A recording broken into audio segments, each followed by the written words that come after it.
Okay, so let's deal with natural law and Philippine jurisprudence. The writ of amparo as a bridge between moral ideals and legal protections. In this lecture, we explore how natural law is not simply a Western philosophical construct confined to ancient Greece or medieval Europe. Rather, it is a living principle that has directly shaped the way our Philippine Supreme Court has developed constitutional remedies in the modern era. Our case study is the writ of amparo, promulgated in 2007 in response to a surge of extrajudicial killings and enforced disappearances, serious human rights violations that demanded urgent judicial innovation. The writ of amparo is not just a procedural rule, it is an embodiment of natural law ideals in action. It shows how abstract moral concepts, such as the inherent dignity of the person and the universality of rights, can be transformed into enforceable practical protections within a constitutional system. The Supreme Court here acts as both guardian of the Constitution and steward of humanity's moral heritage. By studying Amparo, we see how natural law provides the moral backbone, while positive law gives it a legal teeth. The Supreme Court was emphatic.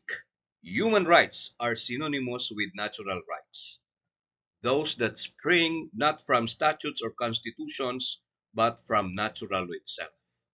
They are inherent, meaning they belong to us simply because we are human. They are permanent, meaning they cannot be extinguished by changing regimes or repeal statutes. They are universal, binding on all states and applicable to all peoples, regardless of race, creed, or citizenship. This understanding resonates with Greek philosophy, where Plato and Aristotle saw justice as aligning human conduct with a cosmic moral order. The Roman jurist Ulpian extended the principle, declaring that natural rights belong to everyone, not only to Roman citizens.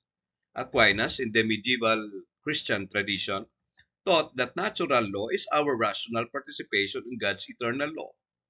Modern theories of human dignity echo this idea, affirming that law must protect rights that precede the state itself. Thus, when the court said human rights became synonymous with natural rights, it was not making an abstract statement.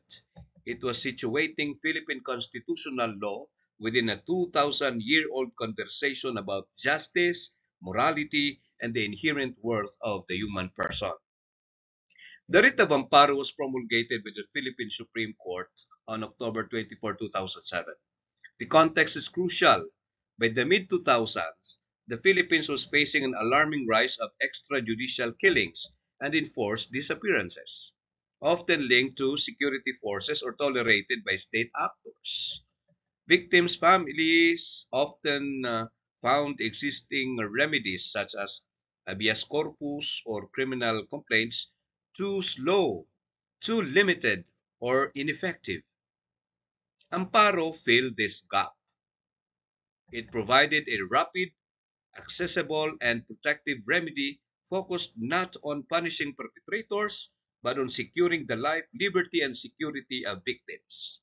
Its legal roots are dual.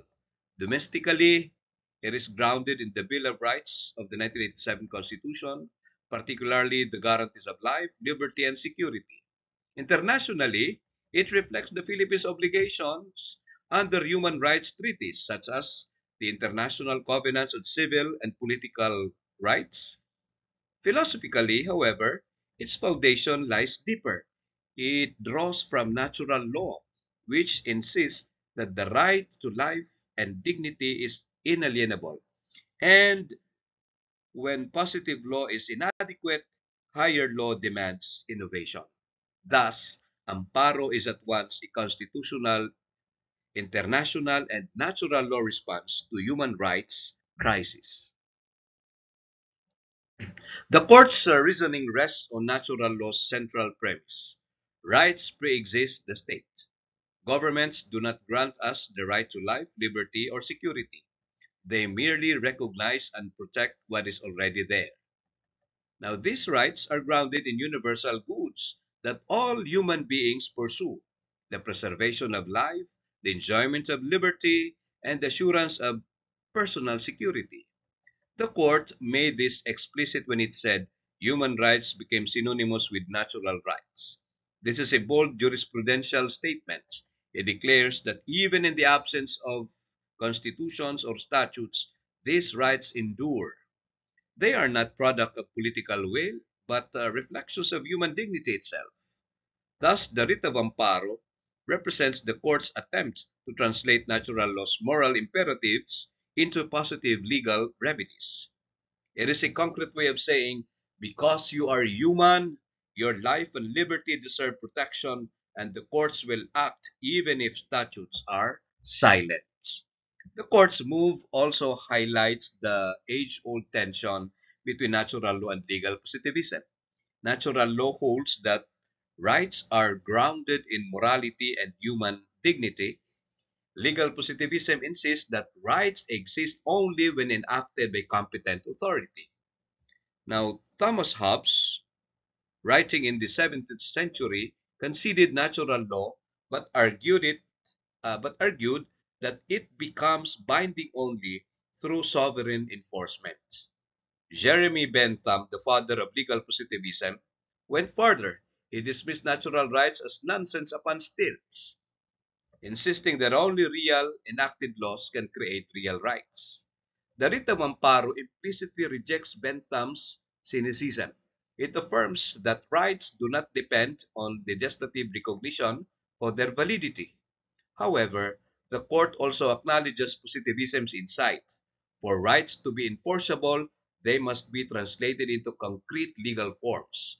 Thus, amparo stands at the crossroads, drawing its spirit from natural law, but giving its force through judicial innovation within the constitutional framework.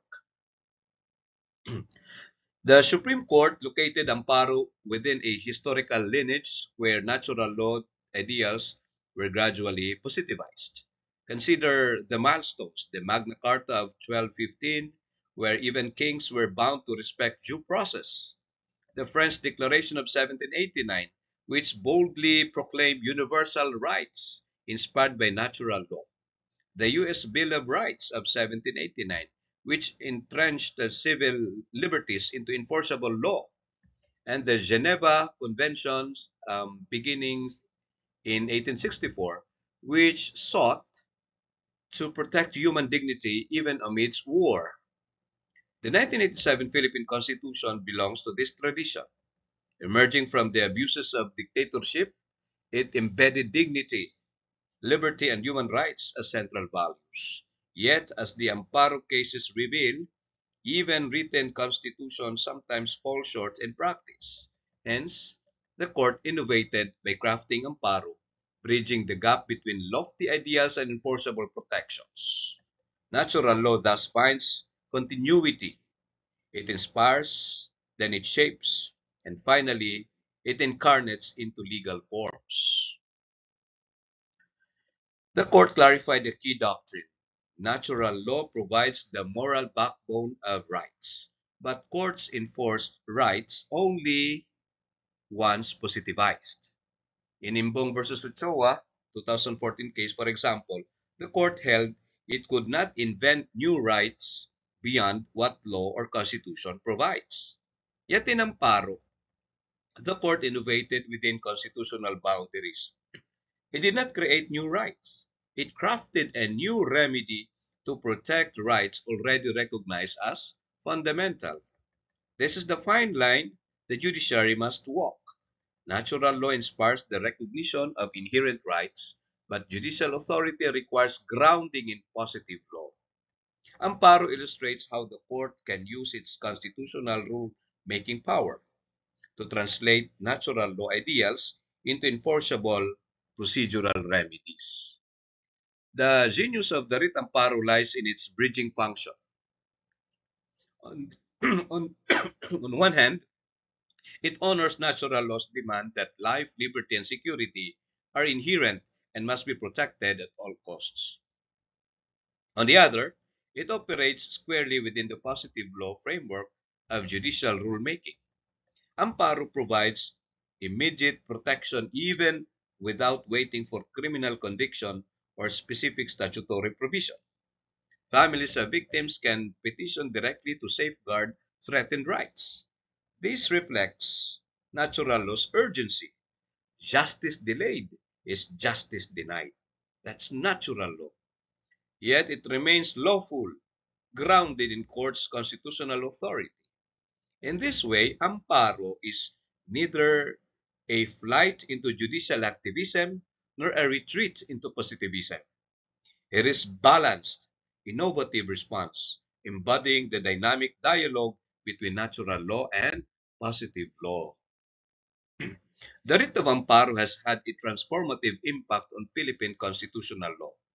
It reaffirmed that natural law continues to guide the interpretation of our Constitution and statutes. It placed human dignity and the protection of life and liberty at the center of judicial innovation. Moreover, it strengthened the rule of law against state abuses. When institutions fail and statutes prove inadequate, natural law reminds courts of their deeper responsibility to protect the person. By invoking natural law, the court signaled that Philippine law is not merely a technical apparatus but a moral order committed to justice. Amparo thus stands as a living example of how natural law breathes life into constitutional justice in our time. Now, as we conclude, let me leave you with a challenge. The writ of amparo shows how natural law can inspire concrete remedies. But courts cannot simply legislate from the bench. They must always balance natural law ideals with positive law requirements and democratic legitimacy. So the question is, how should Philippine courts continue this balancing act? Should they lean more heavily on natural law when rights are threatened, even if statutes are silent? Or should they defer more to legislatures to avoid judicial overreach? The future of human rights protection in the Philippines will depend on how well our judiciary, our judiciary can walk this delicate path, faithful to both the eternal demands of justice and the concrete requirements of law. Thank you very much. God bless you all.